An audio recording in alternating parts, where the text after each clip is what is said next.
तो सलार मूवी की स्टोरी को शॉर्ट में समझना है प्लस इसकी एंडिंग को भी जानना है तो आपने एकदम सही वीडियो पे क्लिक किया है। आज हम वही बात करेंगे, पर सबसे पहले स्पॉइलर वार्निंग।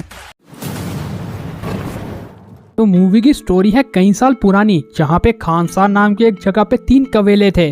पहला मन्नार कबीला, जो कि अपने आप को बुल से रिप्रेजेंट करता है। सेकंड अपना वुल्फ वाला शोरियांग कबीला, और थर्ड गनियार कबीला। इन्हीं 3 कबीलों ने किया खानसार की सरजमीन पे राज एंड बना दिया इसकी सिटी को बहुत ही खास।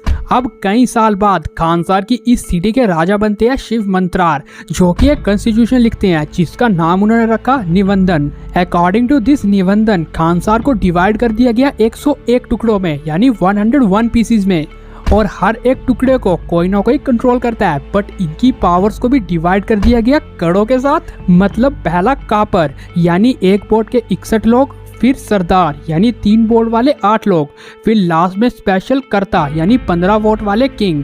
कर्ता का मतलब किंग, इसके नीचे सरदार एंड सबसे नीचे कापर। इस तरह से इन्होंने पावर को डिवाइड कर दिया। लेकिन जब खानसार के राजा शिव मंत्रार की होने लगी मौत, तो उन्होंने डिसाइड किया कि वो अपनी गद्दी को देंगे शोरियांग कबीले के रहने वाले एक शख्स धारा को। तो यहाँ तक तो सब कुछ ठीक था, लेकिन बाद में शिव मंत्रार के बेटे ने की बगावत, क्योंकि वो बनना चाहता था किंग, लेकिन उसका बाप तो किसी और को ही बना रहा है। और इसी गुस्से की आग में उसने थारा को मार दिया एंड शोरियांग कबीले के जितने भी लोग थे उन सबको मार दिया एंड बन गया नया किंग।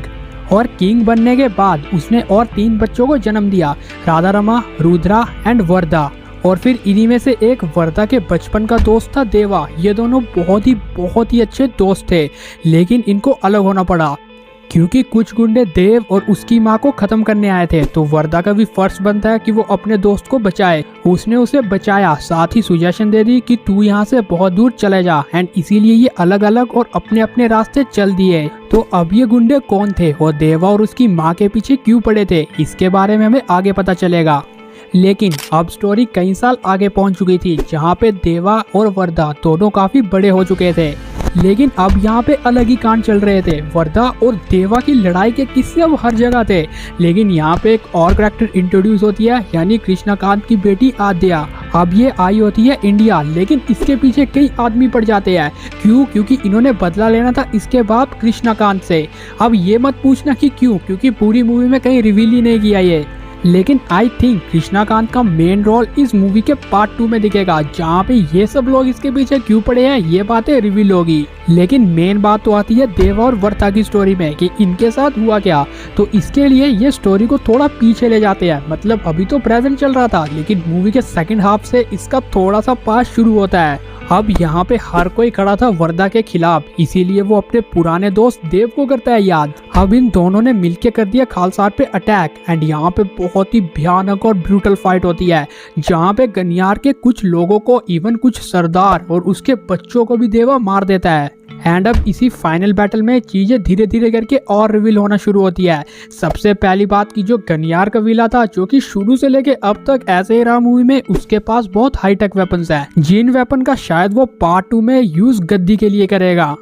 इसके अलावा राजा मंत्रार के आदमियों ने जब शोरियांग कबीले के ऊपर अटैक किया था, तो उन्हें लगा कि उन्होंने सबको मार दिया, लेकिन कुछ लोग अभी भी जिंदा थे। एंड लास्ट एंड सबसे इम्पोर्टेंट कि देवा भी शोरियांग कबीले का ही एक सदस्य था, और देवा का बाप ही था धारा, जिसे शिव मंत्रार ने नया राजा बनने के लिए चुना था। लेकिन हमें पता है कि राजा मंत्रार के बेटे ने उसे मार दिया था, यानी देवा के बाप को। एंड जब देवा और उसकी माँ के ऊपर अटैक हुआ था, तो वो भी इन्होंने ही किया था, ताकि वो इसको भी जड़ से खत्म कर दे। लेकिन वहाँ पे वर्दा ने उसे बचा लिया था। लेकिन हम कहाँ पे थे? फाइनल बैटल में, जहाँ पे वर्दा और देवा खानसार के ऊपर अटैक कर दिए थे। लेकिन इसी बैटल में इस मूवी का द एंड हो जाता है। मूवी का एंड हुआ पास्ट में, एंड जो फर्स्ट हाफ में हमें स्टोरी दिखाई गई वो स्टोरी थी प्रेजेंट की। लेकिन इससे कुछ टाइम पहले, यानी मूवी के सेकंड हाफ में, देवा और वर्दा एक साथ थे, जो कि खानसार के ऊपर अटैक कर दिए थे। बट इसी सस्पेंस के साथ ये मूवी खत्म होती है। यानी फर्स्ट हाफ में भी हमें ढंग से बताया नहीं गया कि ये दोनों आपस में क्यों लड़ रहे हैं, एंड ये सब इस लड़की के बाप के पीछे क्यों पड़े हैं। एंड सेकंड हाफ में भी खानसार के ऊपर अटैक चल रहा है, एंड उसी फाइट में ये मूवी खत्म होती है। मतलब पहले हाफ में भी एंड सेकंड हाफ में भी दोनों जगह सस्पेंस ही था। एंड आई थिंक ये पूरा सस्पेंस अब दूर होगा इसके पार्ट 2 में, और पार्ट 2 का नाम होने वाला है सलार पार्ट 2 शोरियांगा पर्वन। लेकिन अब लास्ट में इतना ही कहूंगा कि ये थी सलार 1 की पूरी स्टोरी, वो भी शॉर्ट में। आपको कैसा लगा वीडियो कमेंट में जरूर शेयर कर देना। अब लास्ट में अगर इस मूवी के रिव्यू की बात करें तो पर्सनली मुझे ये मूवी ठीक लगी। आपको कैसी लगी आप भी बता देना कमेंट्स में, क्योंकि बहुत से लोगों के मिक्स्ड ओपिनियन है। कोई बोल रहा है कि बहुत ही ज्यादा फाइट डाल दिया है एंड ओवर एक्टिंग दी है, लेकिन बहुत से लोग मान रहे हैं कि ब्रूटलिटी तो मूवी में होनी चाहिए। एंड अब लास्ट में कि क्या इस मूवी को डंकी के साथ कंपेयर करना चाहिए, क्योंकि बहुत से लोग ये कर रहे हैं। तो पहली बात तो ये कि दोनों मूवी का कॉन्सेप्ट टोटली डिफरेंट है। एक कहाँ पे ब्रूटलिटी से भरी है एंड दूसरी कैसी है। तो आप क्या देख के कंपैरिजन कर रहे हो पहले ये तो समझ लो। बाकी यही था वीडियो, बाय।